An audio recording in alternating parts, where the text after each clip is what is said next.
मदेश का अंतिम टेस्ट क्या है? जो मैं समझ रहा हूं कि मदेश का अंतिम टेस्ट है कि मदेशी के बीच एकता। यही बात है ना? अरे यही बात है कि नहीं है? ये आयोजक जो रखे हैं हमारे डॉक्टर साहब, ये विचार मंथन मदेशी एकता समाज, नाम भी मदेशी एकता समाज, नामे से मदेशी एकता, संस्था का ही नाम है मदेशी एकता। भाई तो काम तो एक दे वाला होगा ना। आप सभी का विचार भी वही है कि मदेशी एकता होना चाहिए ना, होना चाहिए ना।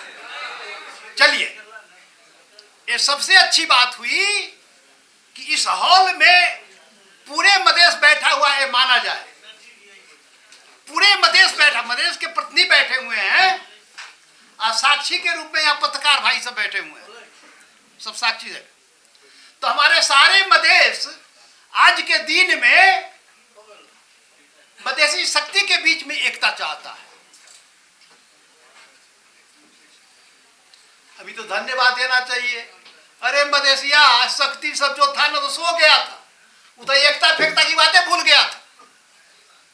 वो तो हमारे युवक सबको धन्यवाद दीजिए, आईपीएल वाला को धन्यवाद दीजिए, क्यों कीर्तिपुर के क्रिकेट मैदान में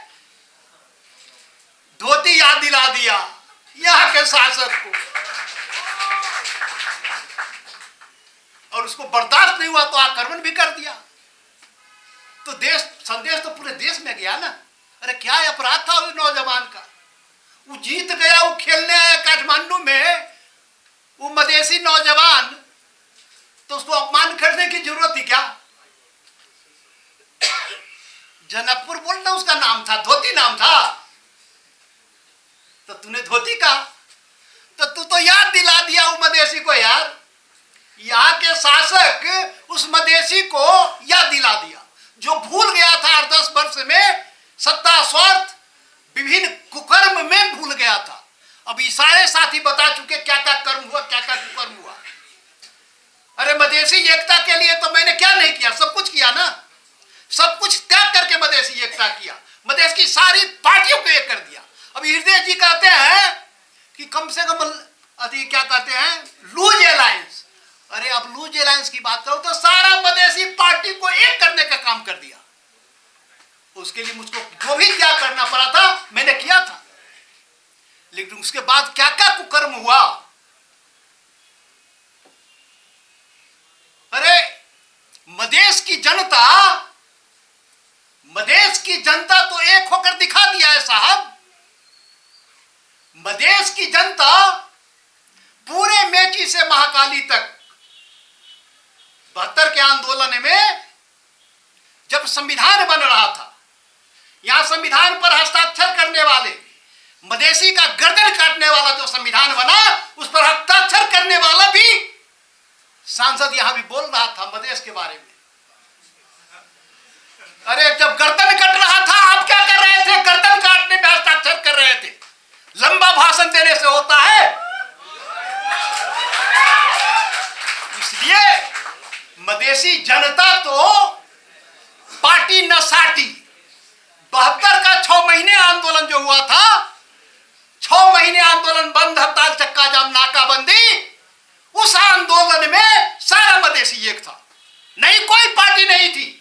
मदेशी पार्टी तो छोड़ ही दीजिए, अरे कांग्रेस वाले माओवादी पार्टी भी नहीं थी वहां। उसके नेता भागे फिर रहे थे और जनता जय मदेश कर रही थी वहां। सारा मदेश एक था, सारा मदेशी एकता दिखा चुका है। लेकिन उसके बाद क्या हुआ?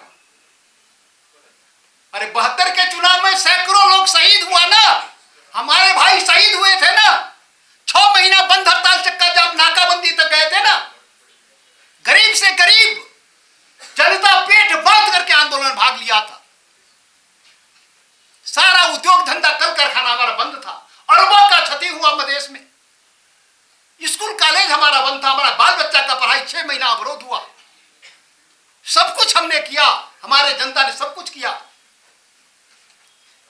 जो गर्दन काटने वाला जो संविधान बन रहा था, इतना ही तो कहना था उस संविधान में, हम मदेशी की बात भी लिख दो। इतना ही तो कहना था। जो समझौता किया 64 साल फाल्गुन 16 गते 8 सूत्रीय मधेसी मोर्चा के साथ उस समझौता के आधार पर संविधान बनाओ। इतना ही तो कहना था। अरे थारू तो इतना ही कह रहा था कि थारू की बात भी लिखो, आदिवासी जनजाति ये कह रहा था कि हमारी बात भी लिखो, क्योंकि विगत में संविधान बनने से पहले सभी अधिकारवादी पहचानवादी के साथ ये खसवादी, ये नस्लवादी शासक ने हस्ताक्षर किया था। लेकिन संविधान बनाते वक्त ओली प्रवृत्ति हावी हुई, नस्लवादी चिंतन सोच हावी हुआ, और एकल चिंतन सोच की मानसिकता, वो मानसिकता हावी हुआ और संविधान बना लिया। किसने बना लिया? ये नस्लवादी के शासक, एक कांग्रेस से माले माओवादी, उसमें विजय कछदार जैसे, किसने कहा मिर्जाफर जयचंद, किसी ने उच्चारण नहीं किया, वो ऐसे भी मिसावट हुआ, तो संविधान बना लिया। सारे के सारे मधेसी एक था। पार्टी की बात छोड़ दीजिए साहब, मधेशवादी पार्टी की बात बताइए, वो तो मधेशवादी पार्टी एक तो था ही, मोर्चा बनाकर रखा हुआ था।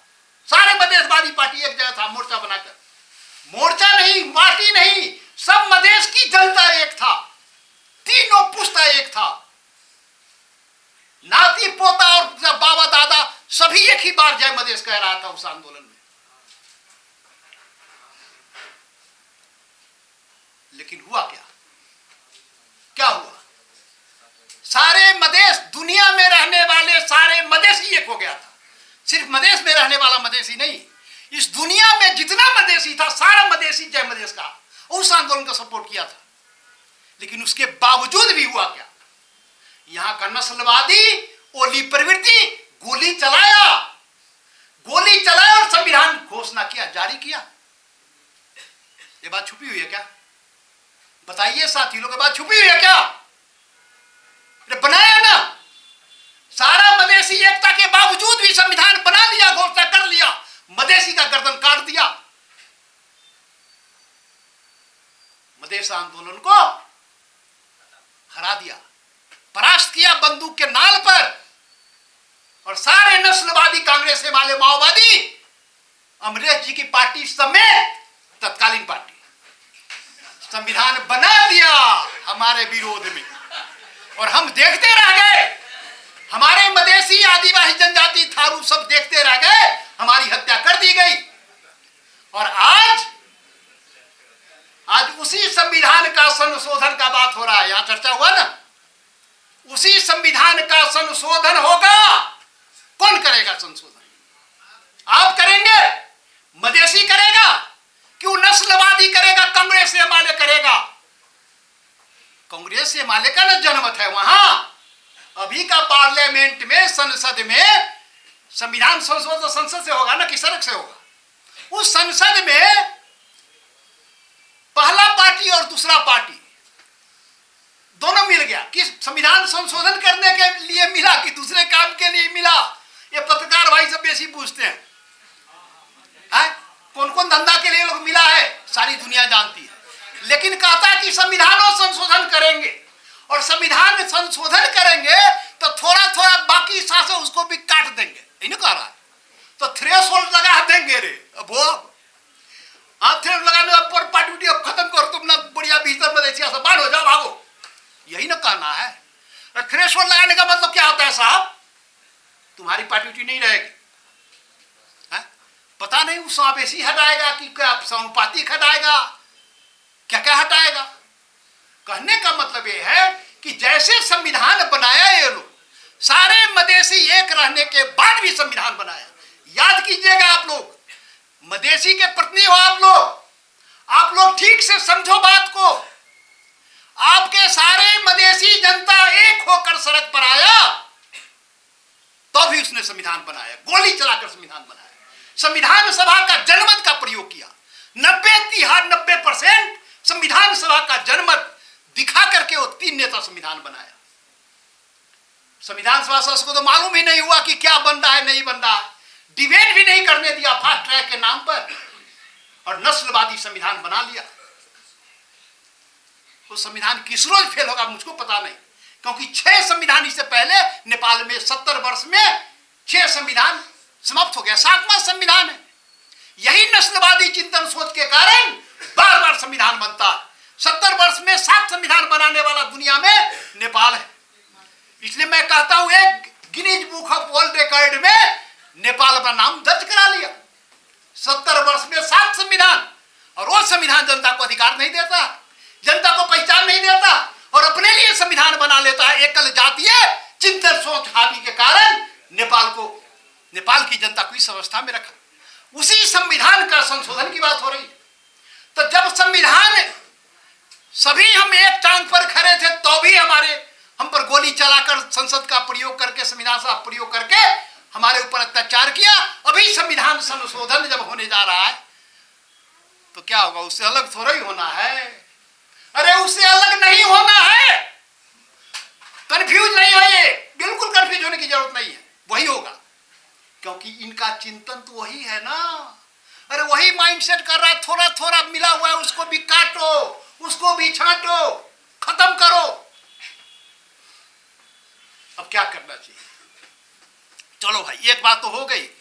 ये मधेश का हॉल है, ये मधेश का प्रतिनिधि है, पूरे मधेश है यहाँ, और एक मत से ये एक धारणा व्यक्त किया, एक धारणा बनाया कि ये हमें एकता करनी चाहिए। मधेसी जनता के बीच में एकता करना चाहिए, मधेसी शक्ति के बीच में एकता करना चाहिए। यही प्रस्ताव हमारे डॉक्टर साहब का है।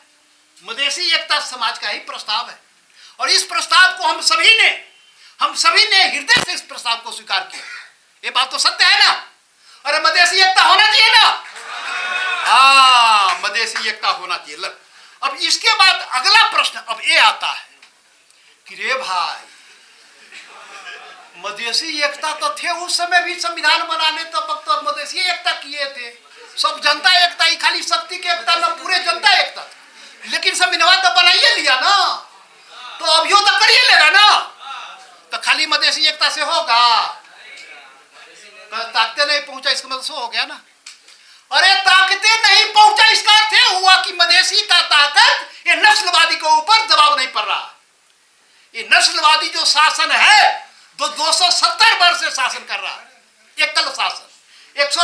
104 वर्ष राणा, एक क्लास का राणा का एकल शासन, जहानिया शासन देश में। बाकी सब साफ, बाहुन क्षेत्रीय भी साफ, मधेसी दनी जनजाति, थारू मुस्लिम सबे साफ। उसके बाद राजा महाराजा 30 वर्ष, उसमें भी पारिवारिक शासन, वंशीय शासन, बाकी सब साफ।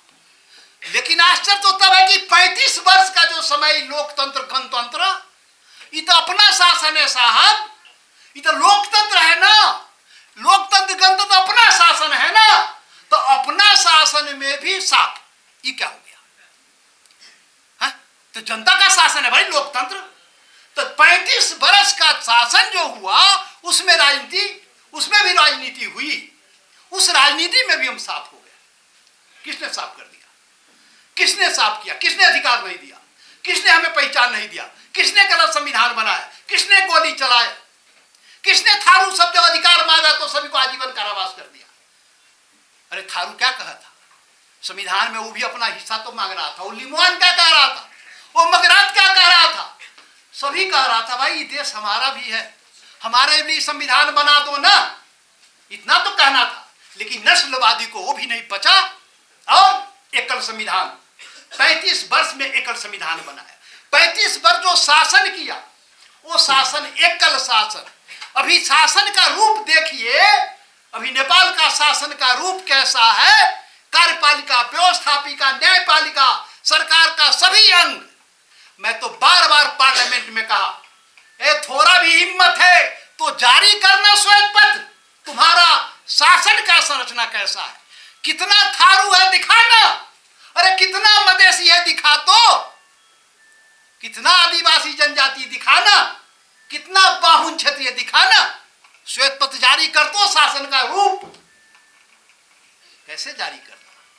क्योंकि एकल चिंतन से भरा हुआ है। 70%, 80%, कोने कोने में तो 90% एकल जाति है। ऐसे देश चलेगा? ऐसे देश चलेगा? और उसके विरोध में आपको लड़ना है। तो आपको लड़ते वक्त दुश्मन कौन है, दोस्त कौन है, ये पहचान तो करना पड़ेगा। सीधे लाठी कपार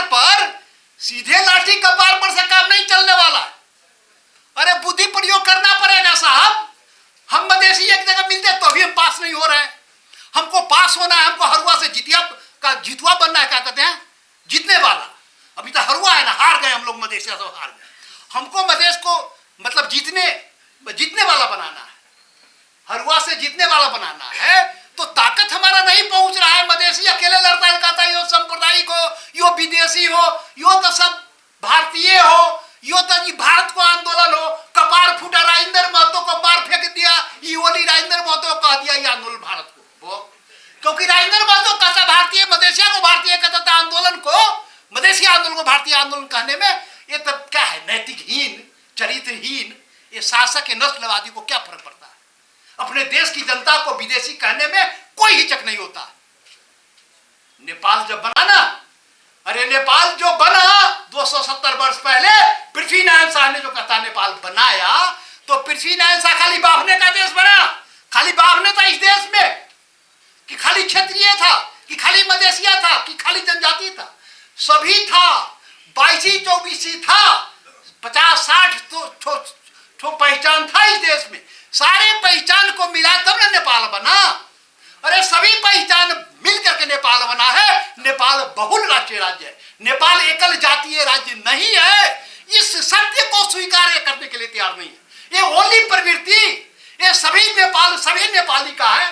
ये मधेसी, आदिवासी, जनजाति, मुस्लिम, थारू, दलित, बाहुन, क्षत्रिय सबका ये देश है। इसलिए सभी को अधिकार, सम्मान, पहचान चाहिए, सभी के लिए शासन और संविधान चाहिए। इस बात को ही नस्लवादी स्वीकार करने के लिए तैयार नहीं।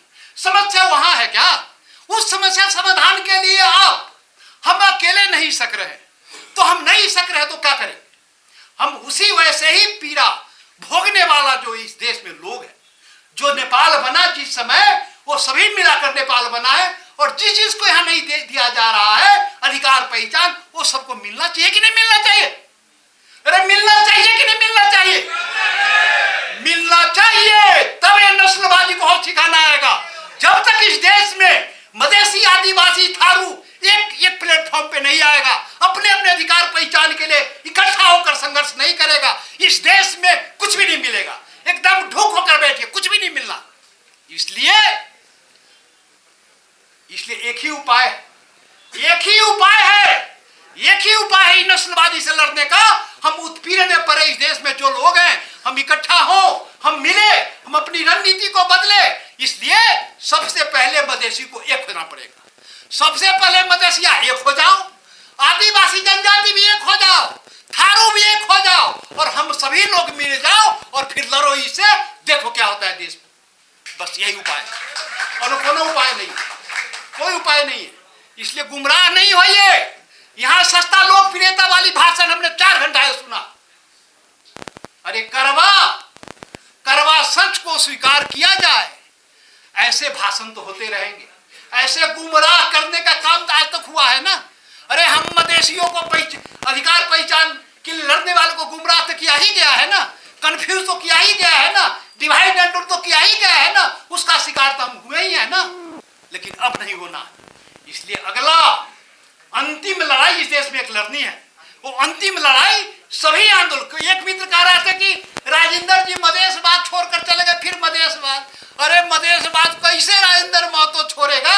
मधेशवाद में जन्म हुआ राजेंद्र महतो को, कहीं कांग्रेस कम्युनिस्ट में जन्म नहीं हुआ। याद करो, पहचानवादी है राजेंद्र महतो, और पहचानवादी का आंदोलन सफल कैसे होगा? अकेले मधेसी नहीं सक रहा है तो आदिवासी जनजाति भी नहीं सक रहा, थारू भी नहीं सक रहा, कोई भी नहीं सक रहा। और लेकिन तीनों यदि मिल जाएगा तो हमारा संख्या एक ही बार डबल होता है, 2/3 हो जाता। और फिर सभ्यता संस्कृति की बात कर रहे हैं, वहां तो केपी होली वाइन सभ्यता लाने की बात कर रहा है, तो बाहुन के ऊपर भी खतरा है यार। वो बाहुन भी टोपी कैसे रखेगा? वो तो होली वाइन आएगा तो कहते नहीं भी मत लगाओ। ये तो बाहुन को भी पर खतरा है, वो भी लड़ेगा ना। और देश कंगाल हो गया, ये देश कंगाल हो गया। इस देश की आर्थिक समृद्धि के लिए, सुशासन और समृद्धि के भी लोग तो लड़ेंगे ना। नया नेपाल बनाना है, समृद्ध नेपाल बनाना है, तो 35 वर्ष में देश को कंगाल बनाने वाला काम तो ही कांग्रेस कम्युनिस्ट ने किया ना। ये कांग्रेस कम्युनिस्ट विचारधारा के शासन भी असफल हो गए। वास्तव यहाँ स्वदेशवाद की जरूरत है, यहाँ बहुराष्ट्रीय राज्य की जरूरत है। इसलिए अंतिम लड़ाई की तैयारी किया जाए। अंतिम लड़ाई मिल करके होगा। अब लड़ाई हारने के लिए मदेशी नहीं लड़ेगा। मदेशी इस देश में हारने के लिए कोई लड़ाई नहीं करेगा। अब की लड़ाई जीतने का लड़ाई होगा और उसकी तैयारी किया जाए। बस धन्यवाद, बहुत बहुत धन्यवाद।